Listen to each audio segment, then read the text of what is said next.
Hey Southeast, I hope you are doing well this week.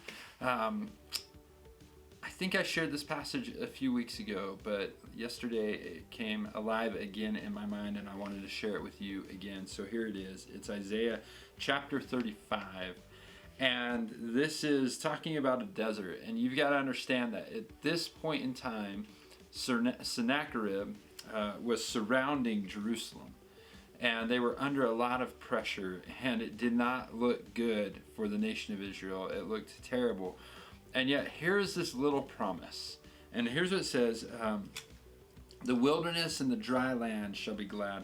The desert shall rejoice and blossom like the crocus. It shall blossom abundantly and rejoice with joy and singing. The glory of Lebanon shall be given to it, the majesty of Carmel and Sharon. They shall see the glory of the Lord, the majesty of God. And I just think that's amazing, that in this moment of desperation, this moment where everything is crumbling around them, where they are surrounded, where Sennacherib is going to invade Judah, it is not looking good for them. And there's this promise of, hey, it's not always going to be like this. That if you could just lift up your eyes and see that there will be a time where you get through this and God will reign and you will have victory through God, through Christ, through the Messiah. And here's what it says then. So because of this, as you're looking up and you're going through these desperate times, strengthen the weak hands and make firm the feeble knees. Say to those who have an anxious heart, be strong. Fear not. Behold, your God will come with vengeance. And so this is not just, okay, don't have anxiety anymore. This is not just will yourself away to not be anxious about anything anymore. This is a, hey, look at the future. Look at what God has in store for you.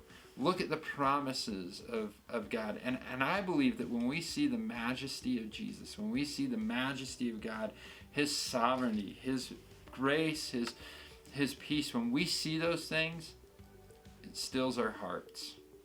It stills our hearts. And I love this. Further on in the passage it says, through this desert, through this destruction, through this horrible moment of time, verse 8 it says, and a highway shall be there, and it shall be called the way of holiness. It shall belong to those who walk on the unclean shall not pass over it. It shall belong to those who walk on the way. And this is the part that resonates with me. Even if they are fools, they shall not go astray. And man, sometimes I just feel so foolish, and I just continue to, like you, hope and trust in the resurrection, the righteousness that Christ gives to us. And so that's my encouragement to you. I know that you might be going through a trial. Maybe it's some health issue that you're going through. Maybe it's a broken relationship that you're trying to mend. Maybe it's you lost your business. Maybe it's whatever it is, and you just feel like the walls are caving in around you. It feels like you're being surrounded by the enemy.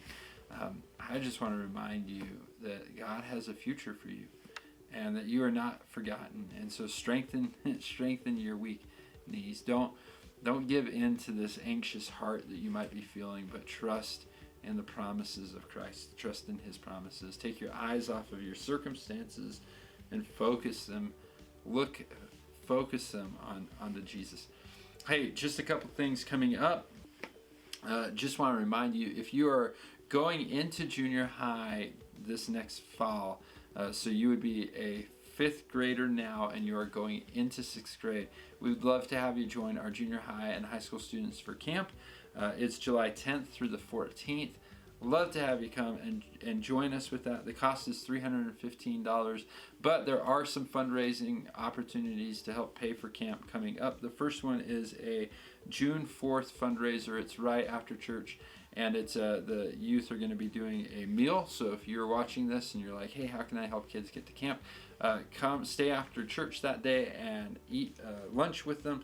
Lunch is $6 a plate. And all of the proceeds, so all the money that is given that day, goes directly to camp scholarships.